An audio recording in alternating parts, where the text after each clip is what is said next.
All right, August. Thanks for joining us. First of Thanks all, for like I having said me. before, I think your name is fantastically cool, August Black. Thank you. How did you come up with it? Because it's like August I've heard before, but then August Black is like rock star name. August, my birth name was Summer, and I was really trying to find a name that felt like me. I ran through a couple, I tried out a few, and then I had a dream that I'd written a book about my life and about my family, and I woke up and I was like, I'd renamed myself August in the book that I had written, and so I just like I knew the moment that I woke up that that was my name.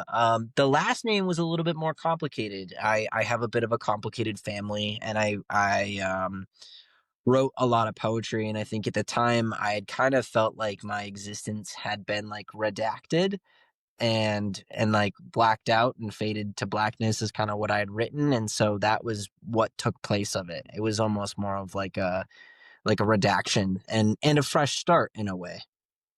Wow, so your name is really spot on your journey. I mean, not a lot of people get to say their name is like precisely what it should be. You know, it could have been like Brock. Welcome to Fathernetics, Fatherhood Unfiltered. I'm Jamil. Welcome to the podcast.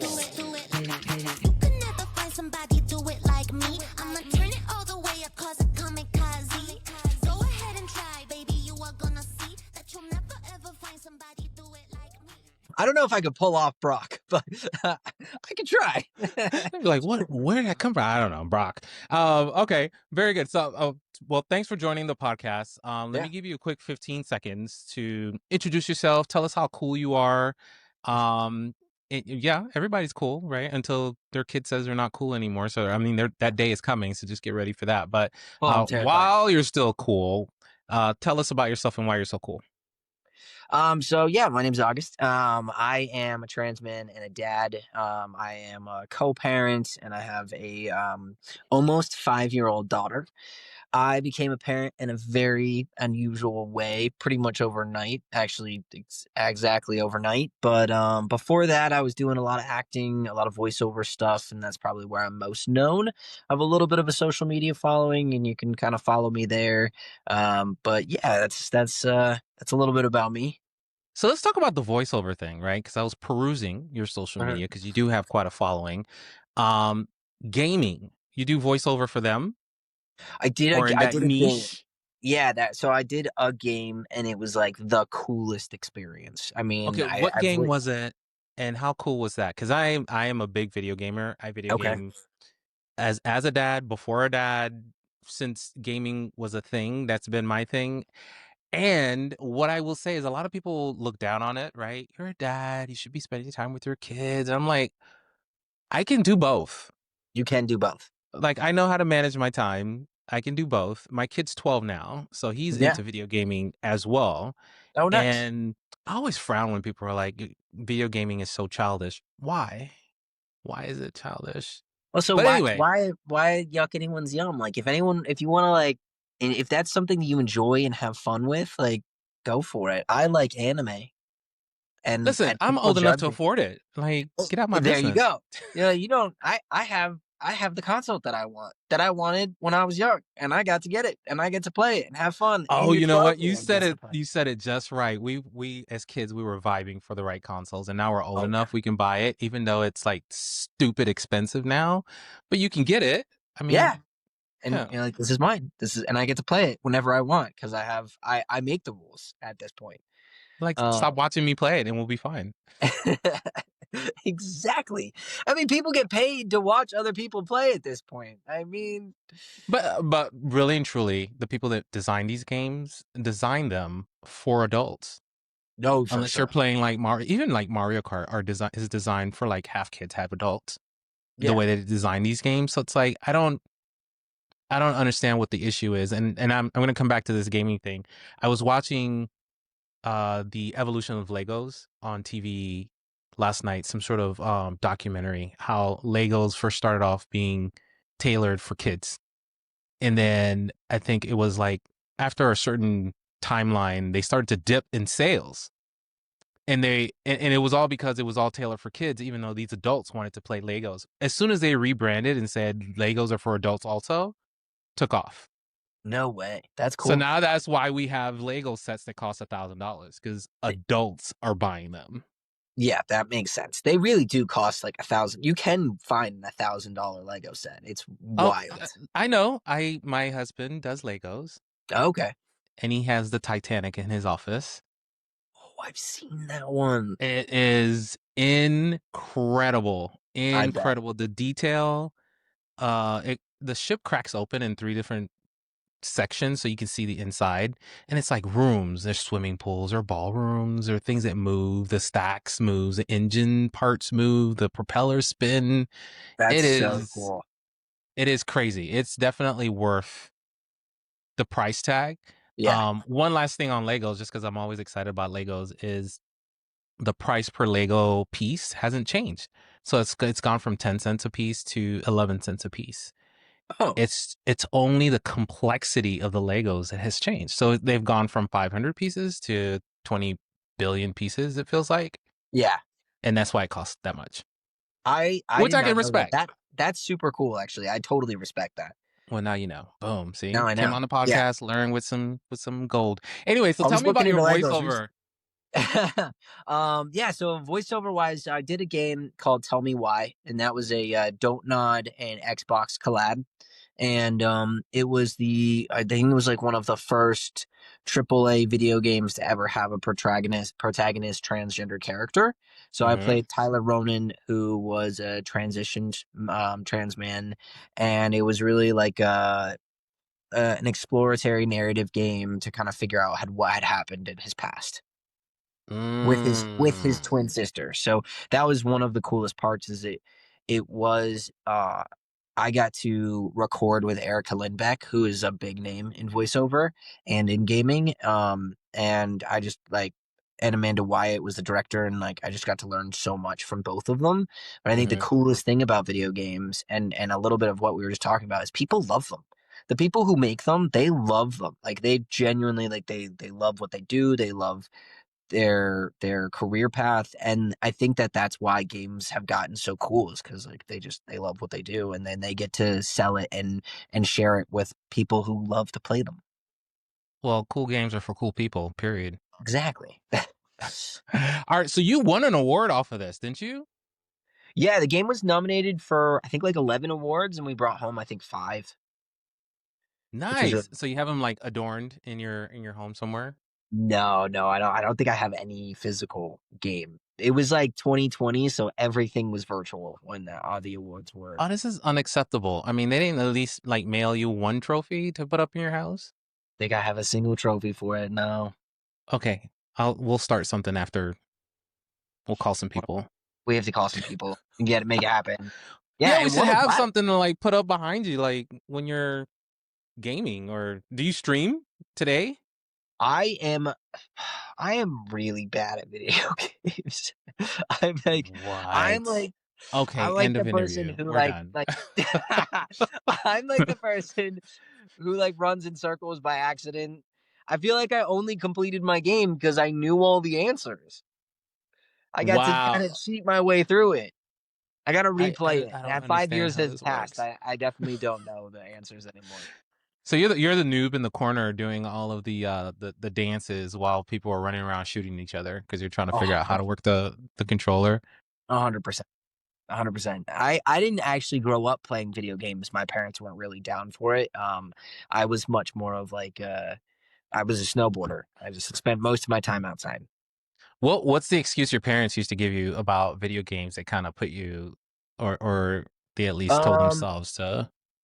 they just weren't super supportive of it. We had a couple of consoles. We had like the Wii, and then my brother was more into it, but no gun games. That was like a super big rule in our house. And then eventually, like when Skate came about, they got like a little bit more open because it was so cool. But it was more like I think the Wii was cool because there was no violence attached to it. But yeah, I think it was more just they kind of thought it was a waste of time. And I think back then it was looked at differently than it is now. Well, I think we've kind of evolved. Maybe we're not too far away from people thinking video games are part of gun violence in today's world. I you know, I have my own thoughts on that. I I don't know that I agree with that just because I've been playing for a while and I don't feel the need to do any of that Yeah, I agree. nonsense. Um, but obviously, where you see that happening are when there are actual physical, unmanaged weapons in homes, and that's a whole different Yeah. podcast. So Yeah, we won't have to that's a whole different conversation. Yeah, we just had whole different thing. Okay, so you're a fan of Chuck Taylor's. I am. Do you have a lot of pairs? I have I think I have like 5 or 6. 5 Okay, or 6. I have more than you do then. I Yeah. took a moment to really dive into Chuck Taylor's and I bought like all the colors that they had on our website. Now, what I have not done is bought like all the unique, like I've seen the ones that you have on your Instagram and I was like, wait, I didn't even know they made Chuck Taylor's like that. So now I have to dive back into my Chuck Taylor life and see what else is left to purchase. But Chuck Taylor's, oh, where does that come from for you? Because a lot of kids today, I don't see Chuck Taylor's a lot. It's maybe it's more retro. Obviously, original Chuck Taylors were designed for basketball, and I don't know how they wore those in the day for basketball because they have like no 0 cushion, and support. it's like yeah, Yeah. right.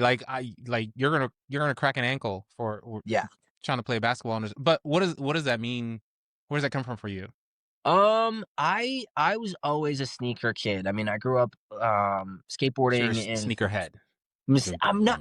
I don't. I can't own that because I'm not quite a sneakerhead. But like Osiris's. I love the biggest, chunkiest shoes. But eventually, I just realized I have like kind of a narrower foot, and I think my first pair of Converse, I was pretty young, and I was just like, I can run fast in these. That was my thing. Like I can tie them as tight as I possibly can and book it. And then since then, I aesthetically, they fit so many different styles. Like I work at a restaurant and my work shoes are like a non-slip pair of Converse. My gym shoes are Converse. My I have a pair one of my favorite pairs of Converse are like they have like they're a little bit thicker, but they're leather and they're super warm and they've got like a all-weather sole. They work for everything. Okay, so do you play basketball? Yo. Are you athletically inclined? Yes, I would say I'm athletically inclined, but I tried to play basketball when I was in high school and then ended up not being able to play, but I loved it, but I like good enough at sports if I practice. I was a Okay, really that's a good good answer. snowboarder. Yeah. I was a really good snowboarder, but I'm not like my brother could pick up anything and be really good at it within 2 seconds. I would need to practice. Okay, so tell me about snowboarding because that always looks really cool to me. I don't live in an area where I can like decide one day to go snowboarding. I'm in Mhm. Phoenix, so snow doesn't even it's not a thing here, No. right? I've been to Big Bear in California a couple of times and on Okay. some snow hills, not mountains, Yeah. but never on a snowboard or on skis, to be Okay. quite honest. I want to do skiing too, but it's like go to Colorado and spend $1 million trying to get to the top of this mountain to fall all the way down. So how'd you get in? Is that like out of your youth? Like Yeah, where'd that so come my from? dad was obsessed with extreme sports growing up, and so he got myself, my older brother, and my older sister all into competitive snowboarding. So I've been competing. Mm. I competed my entire life until I was about 15, 16. Um 16, and then I got hurt pretty bad and had to kind of retire that.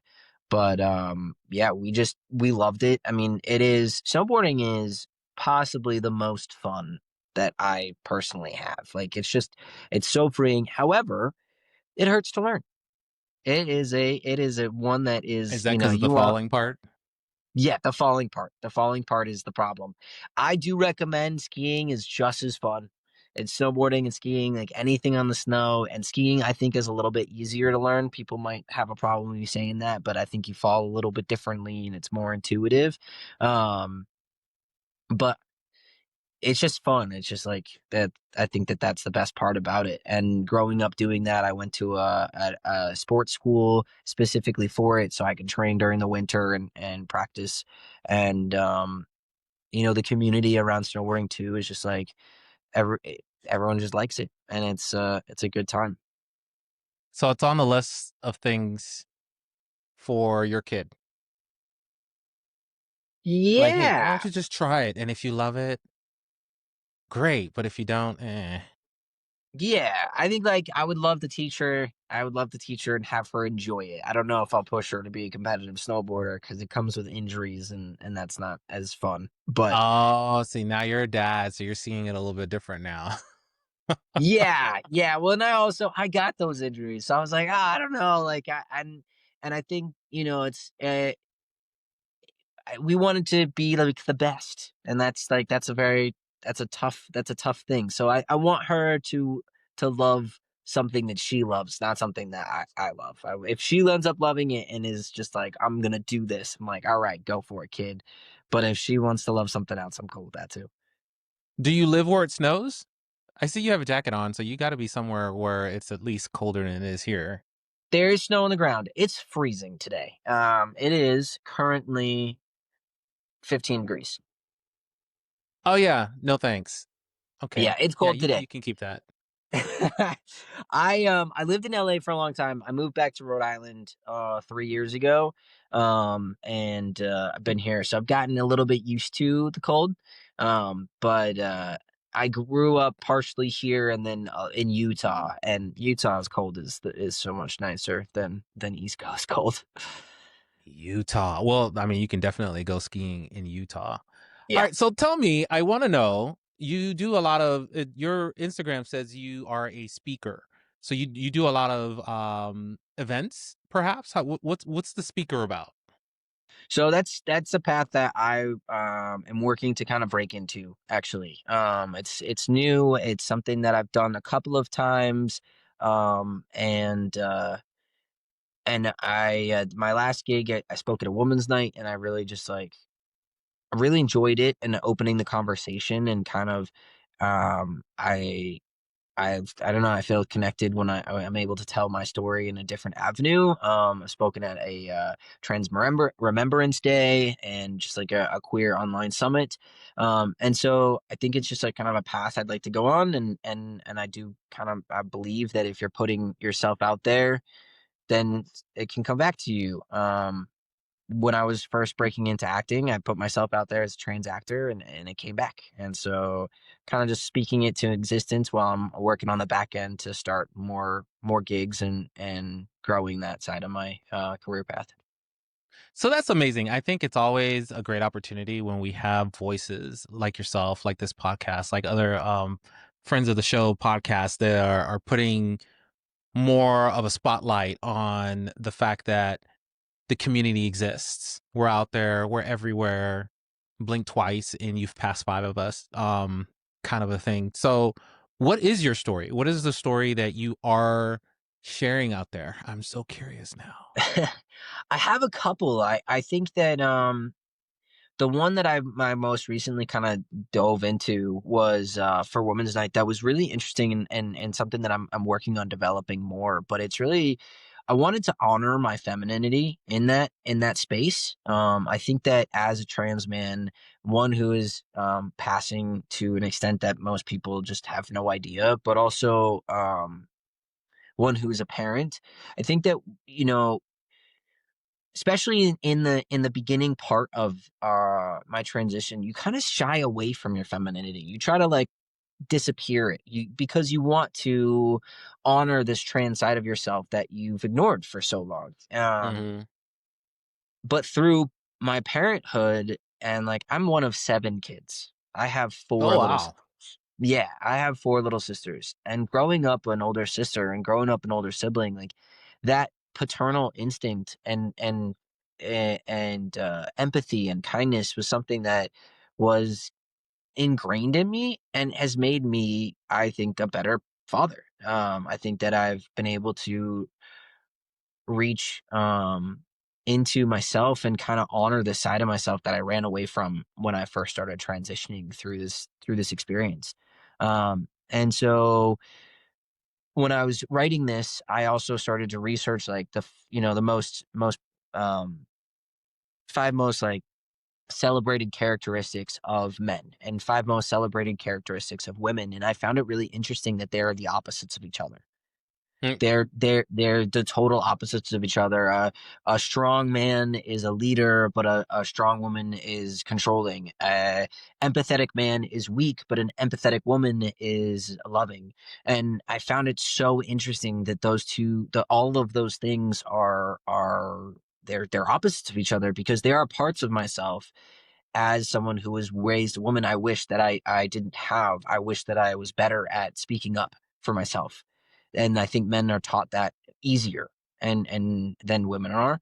But then there's also, as a man today, being empathetic and being kind is seen as oh, I don't know how to say it. It's seen. Being too soft, maybe not too macho. You know what I heard the other day I was at my kid's football game, and his team was playing another team that was a mix of girls and guys.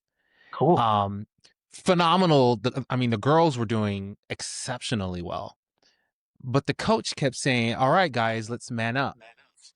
And I was like, "What? How does that?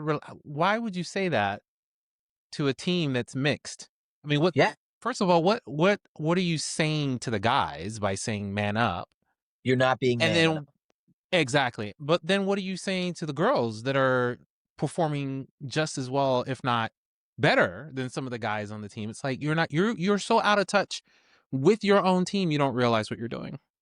Yeah, and I think there's a projection there. Like there's no point to, to separate those things. And I also like the girls on that team are brave for being there in the first place. They're brave. Not only are they putting on pads and getting tackled and running, but they're doing it because it's something that they love and doing it against the grain. That's a brave thing to do. And the boys on So it that was flag team. football, Oh, okay. which I think has a slight,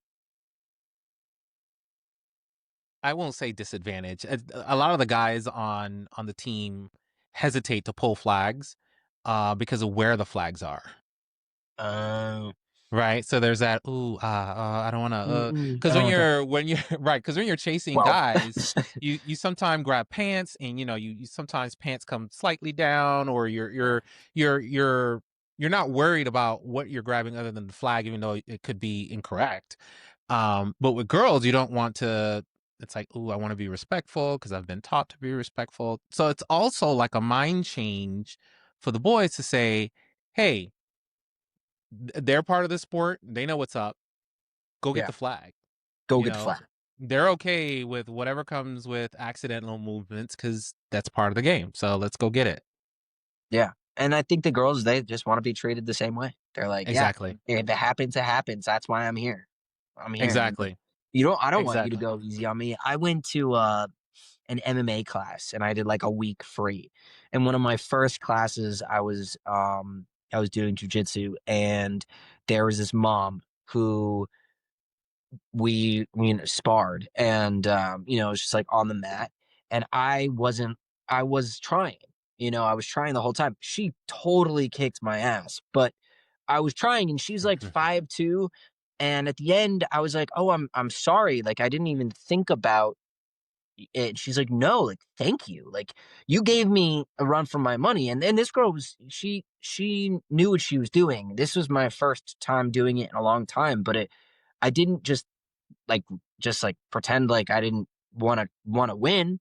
And she's like, "This is exactly what I wanted. Like this was awesome."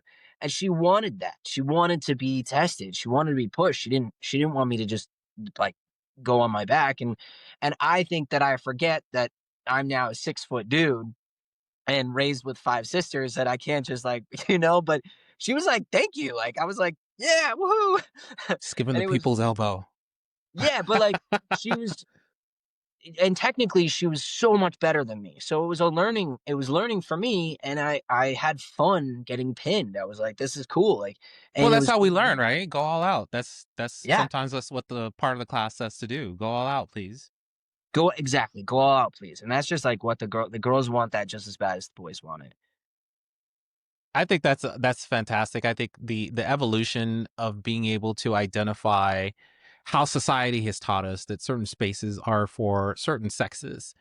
Um, it's it's born out of like fear. It's born out of homophobia. It's born out of I'm not like you. We're Hmm. different. You stay over there. I'll stay over here. Women can't be president because they're too emotional. Um, have you seen the president we have today? It's like the most emotional person I have ever seen online. Oh my God. So it's like I don't none of that holds water anymore but a lot of people still don't see it that way, right? Because there's that other side of him that's got the bully side. They're like that's the manly part. Unfortunately, that is not it. I don't find bullies manly. I think they're cowardice. I agree. I agree. So with this intentionality that you now have as a dad, what are some of the things that you used to do before you were a dad that you don't do anymore that now you're like missing? Maybe you're grieving over it because now you don't really have the time or the inclination to do it anymore. I was really like full-time parentage, daytime, when she was a little bit younger. Now that she's getting back into school, she started pre-K. I have found I've had more time, so I I feel like I kind of put my voiceover and auditions and stuff on the back burner and didn't give 100% of myself into those. So that's something that I have gotten back into recently, just kind of attacking full force and as she gets older, because I don't want to say like, oh, I had a kid and I put my dreams on pause, because that's not the case. But I think that my focus was somewhere else, and I want to show her that, like, even though my focus was somewhere else for a little bit of time, I was able to kind of go back and go back to that thing that I love to do. Can you do voiceovers from where you are, or do you have to at some point go back to LA? I it's been I think like once you find a professional grade studio, you can kind of record anywhere. Okay, Yeah, I'm thinking about it. yeah, Maybe it's cool. I've got a radio voice, don't I? No, Totally. no, this is all synthesized. Oh, no, no, no, no. All right. So what is the journey to getting your kid? You said it was overnight, almost overnight success. Yeah. How does that So happen? What's that magic? yeah, it was more traumatic than magic, but it turned out magical in the end. So her mom had what's called a cryptic pregnancy, and so Bo was born in the bathtub, and I didn't know that she was pregnant. What is cryptic? Meaning unaware until? Unaware until birth. Okay, okay, so I'm gonna be devil's advocate here. Mm, Because you hear about this every now and again, and the first thing people go is, how do you not know? yeah, Right? And I don't know that that's a fair question, right? Because I haven't had a kid through I've natural never had a means. child either. So it's like, I don't know. I mean, I don't, I would have to give her the benefit of the doubt. She wasn't ignoring it. It's literally just unaware. But how does that happen? Do you know You any know, I details before that? I mean, we were living together. So, there's and her mom's a pretty small human, like Mm, 5'2", 100 pounds. It was like 8 months into lockdown. Um, and I everybody's kid is COVID kid, right? yeah, and like I put on a little bit of weight, she put on a little bit of weight. We're in the middle of lockdown. It was, it wasn't like she had a baby bump. That wasn't a Mm-hmm. thing. Um, Bo had quite a few issues when she was born. She was born premature, Mm-hmm. almost 3 months premature. She was 3 pounds even, which is very, very Oh, small. wow. Yeah, she was very small. She spent weeks, almost just over 2 months in the NICU, Mhm. after she was born. So, as much as I can only, be on this side of things and say where I was, I had no idea. And I don't think that her mom was aware either. I think that it was whatever she was going through was something that was mentally blocked, and it just kind of happened, and luckily they're both healthy and safe today. I listen, I give people the benefit of the doubt because unless you walk in people's shoes, you just don't know, right? We all make assumptions, and it's like, well, it's nice you think that, but that's not what happened. So kudos for, I mean, talk about light switch moment, and you are a dad, and she's a mom at the same time. So I mean, Yeah. how does that shock? I mean, what was going through your mind to say now you're a dad? Were you even was that even a goal for you to be a dad? Yeah, I mean, I always knew I wanted to be a dad. That was something that I wanted. I don't think it was something I was entirely ready for. I think Well, like feel at the okay with that. No one's ready for it, so you're okay. Yeah, and I think that's pretty common. I wasn't. I when at first I think there was so much shock that it hadn't really come to me yet on what I was gonna do. Um, but there was like there was this tiny thing. There was this tiny little human being that was so small and yet so strong, and in this little incubator and all alone for so much of the day, and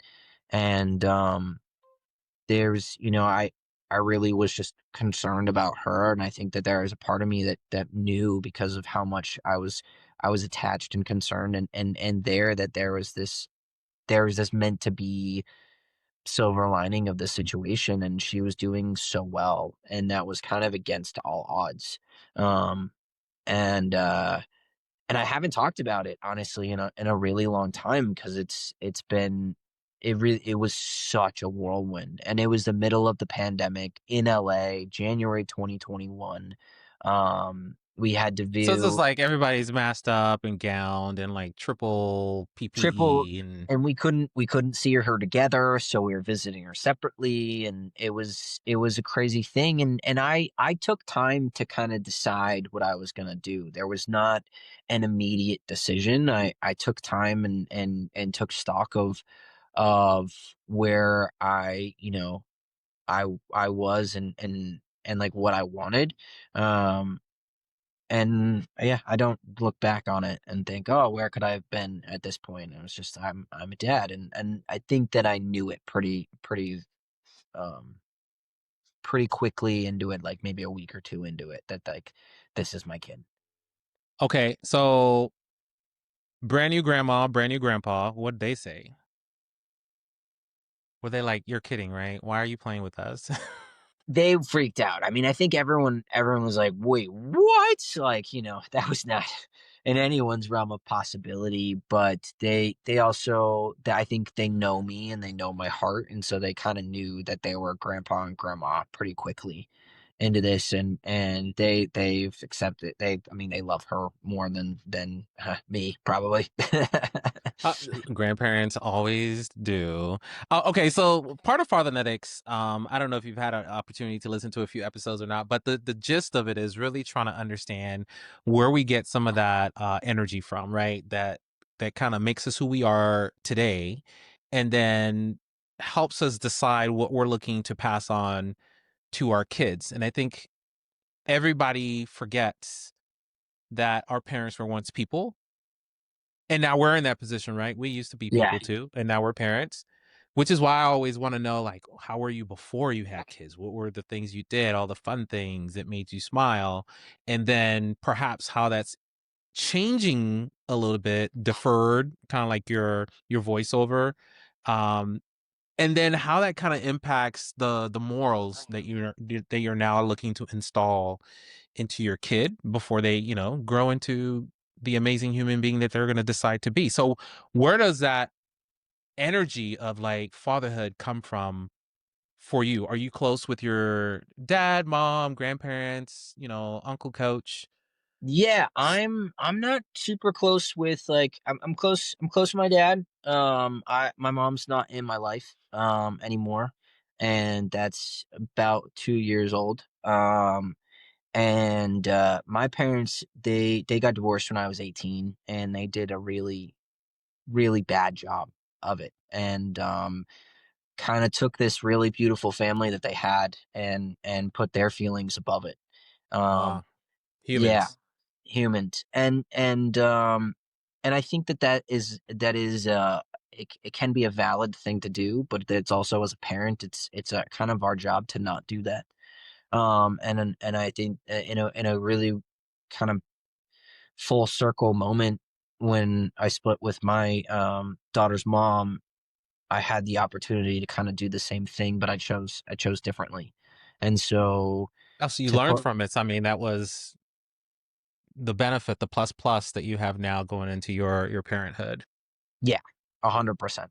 And it was a lesson to really kind of watch what happened there, and then be like, "Oh, I'm not going to repeat that in this situation."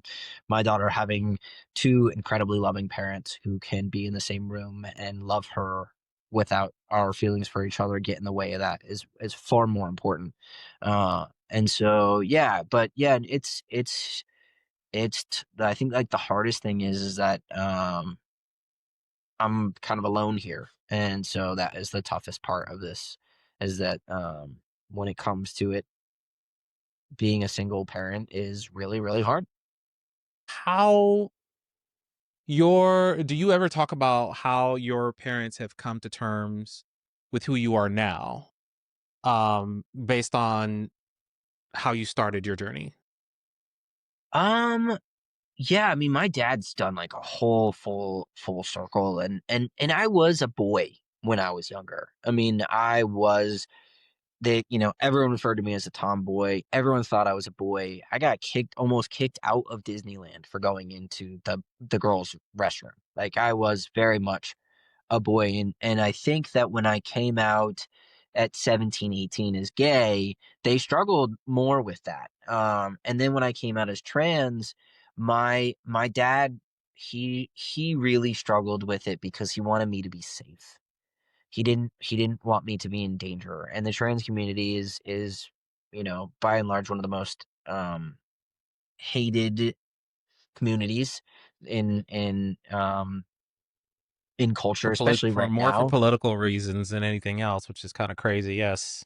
Yeah, and there's just like there can be a lot of violence, and even today I kind of had to stop him, and because he says it in a protective way, but he's super proud of the man that I've become, and he it was never out of transphobia or homophobia, but it was out of fear, fear for my safety, and just making sure that I'm making a decision that I am going to not regret. And I think in a lot of ways, parents feel like they know you more than you know yourself. And this decision wasn't an easy one. But it was at a time when I wasn't super close with a ton of my family members, and so it was very like um it was more of an, I'm informing you, I'm not asking you for permission. And it's been 8 years, and they obviously have seen me kind of grow into the best version of myself, or I'm still working on it, but you know, grow into August as a human. Um, and yeah, my dad's super proud. So, would you say you have 2 coming out moments as opposed to 1? Oh, for sure. Yeah. Yeah, I Okay. had two yeah moments. I remember when I came out how bit of a challenge that was. Not to downplay it, but it wasn't the easiest thing to do. So I can just imagine doing that and then knowing that you had to do it again as Yeah. step number 2 or the completion step. It's like, okay, they finally got okay with part A, and then by the way, Yeah, so yeah. Coming out as trans was harder, I think, for me personally, to come out as gay. I think, like, no, my I when I came out as gay, I'd never had a boyfriend. So it was like, well, you don't know you're gay. You've never had a boyfriend. So like maybe try that first. And so I was younger, and I think that, older people love to question whether or not you know what you want based on our age. But when I came out as trans, I think there's this idea that people in your life lose a version. They like, oh well, this my daughter's dead now. Like this person's gone forever. Um, Instead of recognizing that this person is just trying to transform or evolve. Or I like the idea of like a metamorphosis, like a butterfly. Like we're not gone. We're just a little bit different. And when I think about the person that I was 8 years ago, the person that I am today, God, I struggle with the exact same stuff. Like I really It's have life. not. Yeah, I have not. I've only changed in a little bit of confidence and appearance, and but other than that, like I am the same person with the same dad jokes that I've always had since I was a kid, and I like the same stuff, and it's like, Were you I telling dad jokes before you became a dad? Look oh at you. god, yeah. My friends were like, "Oh god, you're like the number one dad with no kids." They were just always there. Like, your kids are going to hate you, and I was like, "Yeah, yeah, they are. Like, they're gonna hate because I'm gonna embarrass them, like, because that's what you're supposed to do." Okay. Thank you. Like Yeah, full on.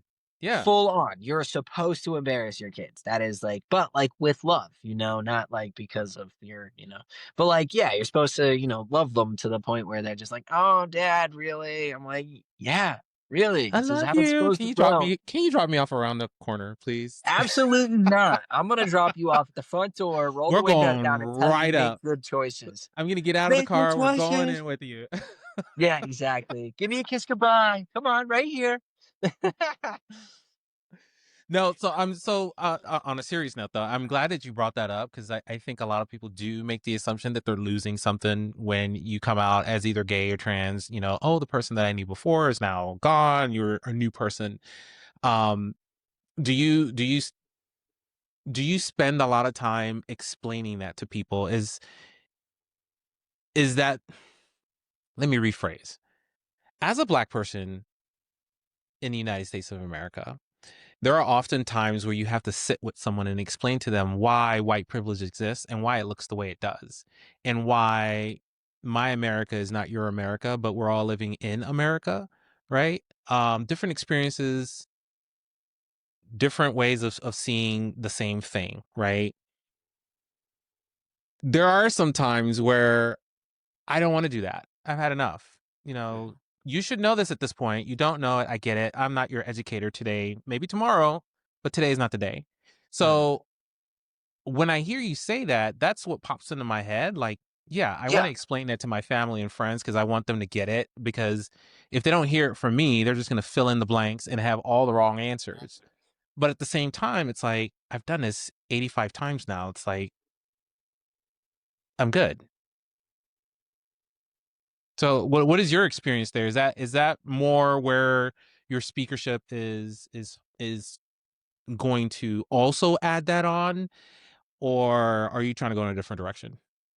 I think I want to go in a different direction. I think that, you know, I have no problem explaining. Like today, I had to cut my dad off in the middle of a conversation, and he didn't mean anything by it. But I live in Rhode Island right now.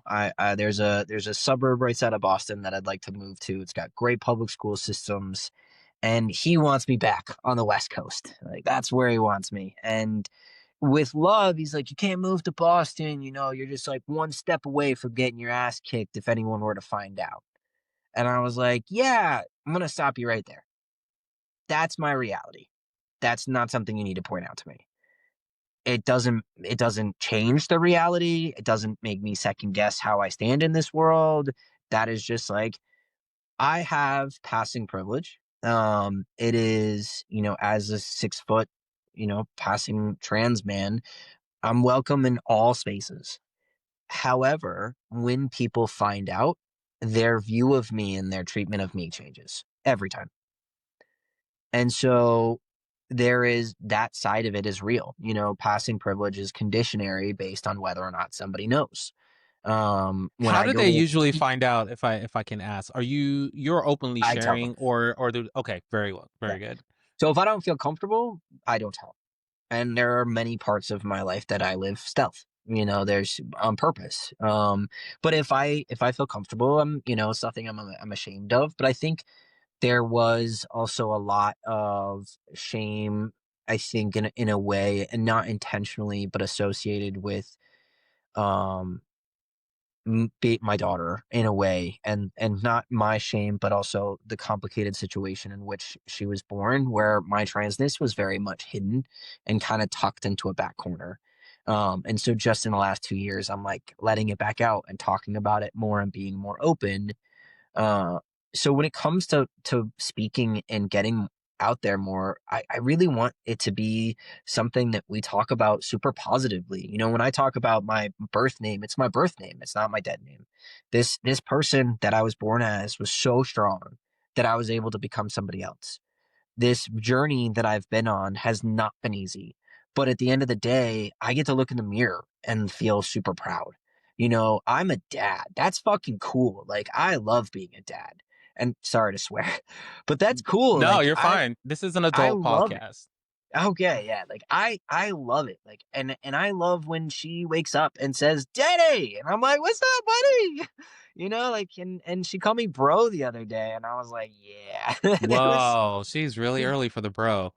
it was so funny though, and she got it from me because my coworker says it, and I must have said it to her, and it was just funny. And Oh, but it's so different for me because my 12-year-old does the whole bro thing. I'm like, I'm not your bro. yeah, but it's she doesn't say it in like a she's being attitude. She's just being funny, and she Oh is no, I get it. I think it's yeah. cute too, but I just don't want him to feel comfortable with it because You're I'm like, like, That's not my name. Don't use it." yeah, yeah. You're like, no, it is dad. Thank you. Um, and yeah, so like I don't know. I think there's so many. There's such a there is especially in the last year with the attacks on the trans community and the attacks on POC people and everything going on in the Trump administration, there's so much attached negatively towards this experience. I just don't think that I'd be here in this way right now if I didn't transition. And one thing that I talked about in a talk was how when I was younger and I was trying to think about who I wanted to be when I was growing up, not gender wise, but just like as a human, I could never see the older version of me. Like I couldn't figure it out. I was like, where do I go from here? I can't see a path. I don't know what that person looks like. I don't know how she's supposed to grow up and what kind of woman she's supposed to come and how. And then the moment that I accepted that I didn't have to grow up on that path, I got to be a man. We all, as humans, become our own person, whether or not we Hmm. decide what kind of man we want to be, or what kind of woman we want to be, or what kind of parent we want to be. There is a there is there is choice in that. Like a person who learns to play the guitar doesn't start off as an expert guitar player. They become that through time and practice and Well, whatever. actually, I have my guitar, and I did start off as an expert, just to let you know. But Well, you're, that's a savant. That's special. listen. I want to say thanks because you are one of many that are out here living authentic lives, and I think that is super awesome. I'm glad that I get to speak to you because this is the first time that I've spoken to a trans individual. Um, but I think I mean, there's so much more to every single individual, and you just never know until you have a conversation with them and find out that everything you thought you knew is not what exists, is not the truth. You need to ask questions and get to know people if you're interested enough. I mean, Yeah. why guess? Why guess when you can just get the answer? But that leads me into asking what are some of the qualities that you think you have that you've gotten from your dad that you exude today? He is a man of jokes.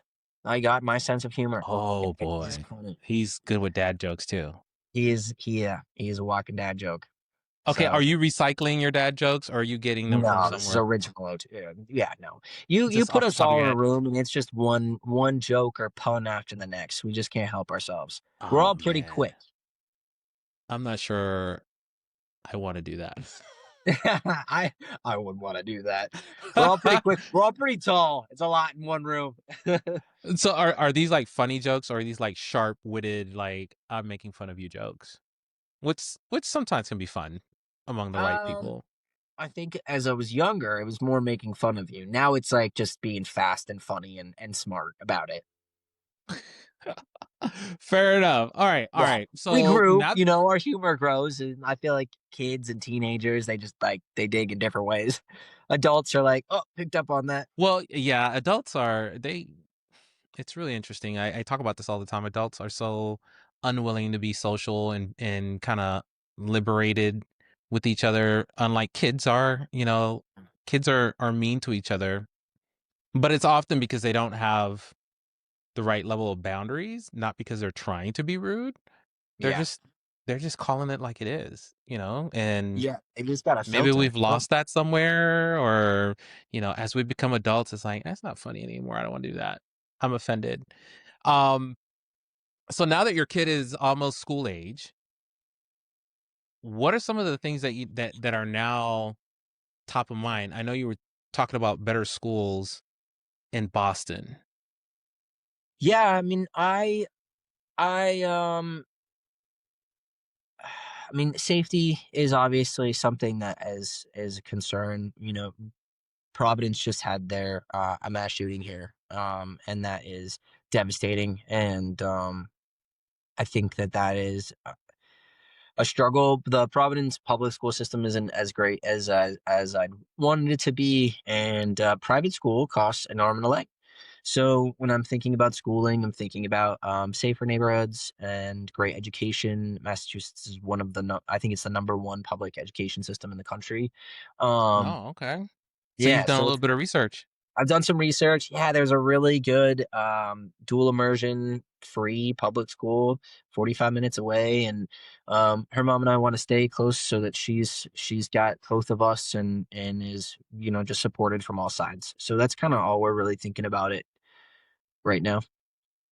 Okay. Um, More kids, When I find the right human. Yeah. like 10 more. No. Do you have a God. cap? Yes. Yes, I have a cap. There's definitely I don't ever need more. I think, depending on and what whoever my future wife may be, on how many she wants, but I think 2 to 3 is enough. Okay. Okay. Oh, I'm gonna be keeping an eye on this Instagram, see how many um come to be. Yeah. Yeah, We'll yeah, put yeah. it But that way. I'm in no rush. I'm in no rush. Well, I mean, you have your hands full with a 5-year-old. Exactly. What I see that you guys like do a lot of adventures together. Like you go to the zoo. You guys do a lot of like. I wanted to ask you about this Home Depot kids workshop thing, because I see it all the time. It's I've so cool. never I've never taken my kid to it because he's never been like age enough. He's like he sees it and he's like, that's not for me. Yeah. But every time Home Depot has this, the line's like wrapped around the building, at least here. Is it the same Okay. experience for you? And how cool is that? Like, what is that about? So the first Saturday of every month, Home Depot does like a little activity for kids. And you get to go and they put the whole thing on. We were, I think, the first people there, so there was no line. We got in, walked in, and she just got to build this really cool little plane.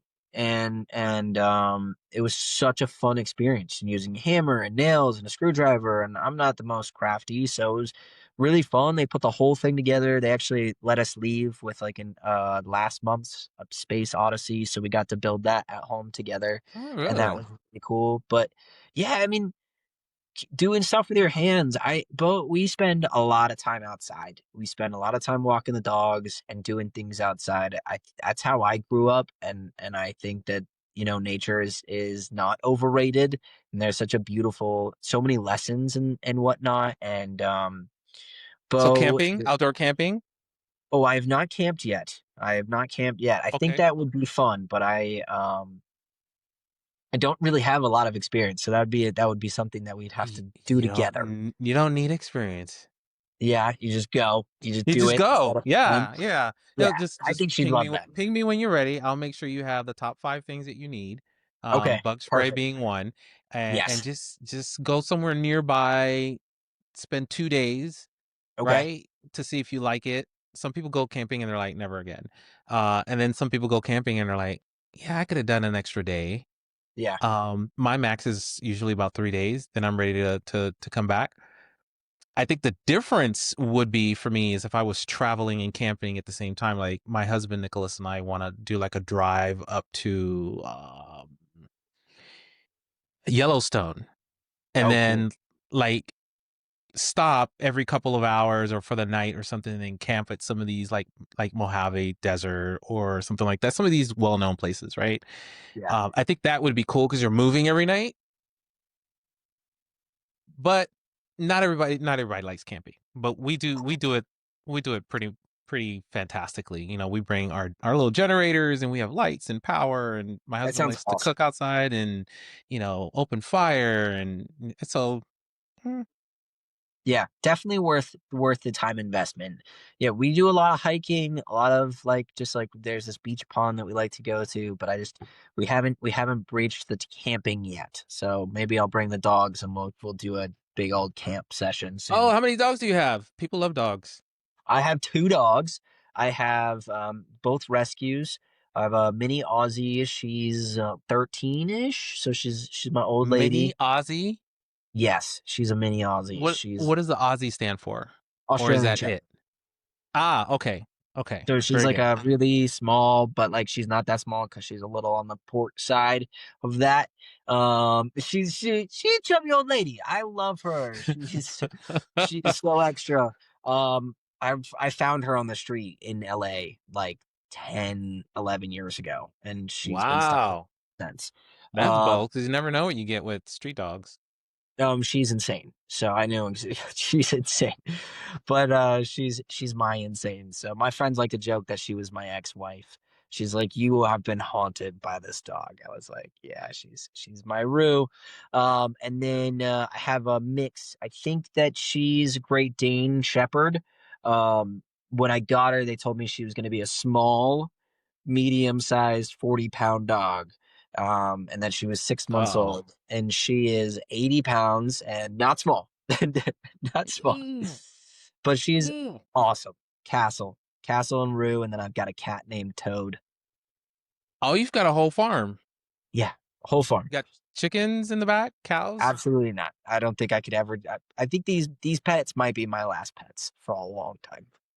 Okay. Yeah, because now the head count's pretty high in the house. There's so many paws and feet in my house. It's impressive, but Do, they're great. so do you have like wood floors that you got to maintain?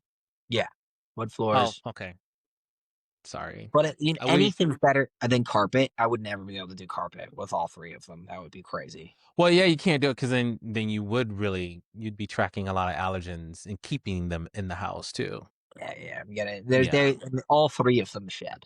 So maybe hairless cats and hairless dogs in the future. Oh.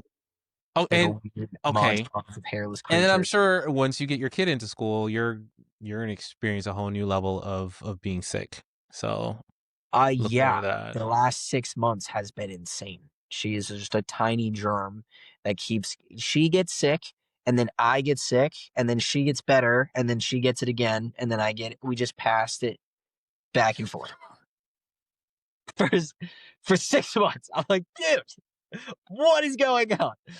And then She's as you get just older, getting it more just like vocal. it lasts longer too. You're like, oh Yeah, man, I used to get over this cold in like 3 days. Now it's like 5 months.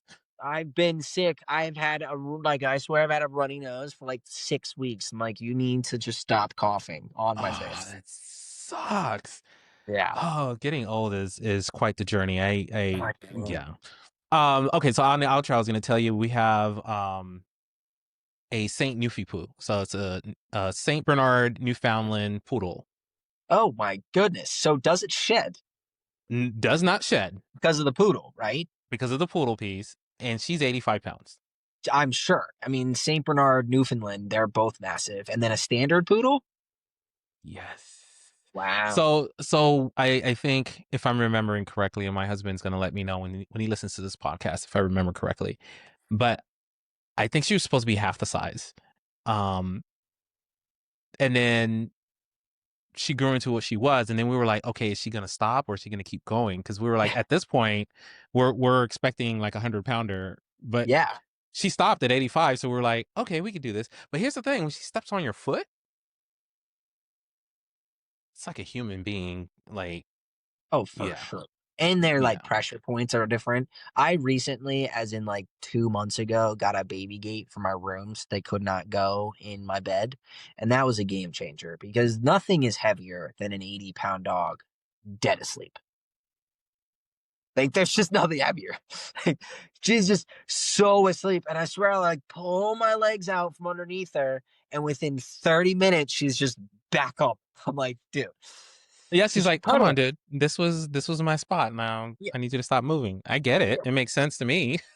Yeah, she wants to spoon. Like I'm like, I'll wake up and this dog would be fully little spooning. I'm like, I mean, this is not that bad. I like, nothing wrong with a little spoon, but she's just, and God, she is such a character. Well, listen, as soon as you start to be more public, should I say, about your speaking journey, I will support 1,000%. I love building a community of people that follow because we want to, not because we have to. So I like to cheer people on all the time. And I think that your story is fascinating. It has some very unique twists and turns, which I think are super cool to know and share. Thank you. Um, and you're a dad. That's the best part. I So many agree. LGBTQ people out there are becoming parents, and the intentional attitude that they have towards their kids based on what they know now and how they grew up and some of the pitfalls and some of the ooh, I don't like that does not continue into the next generation is, I think, going to produce such a beautiful future. So count yourself among that.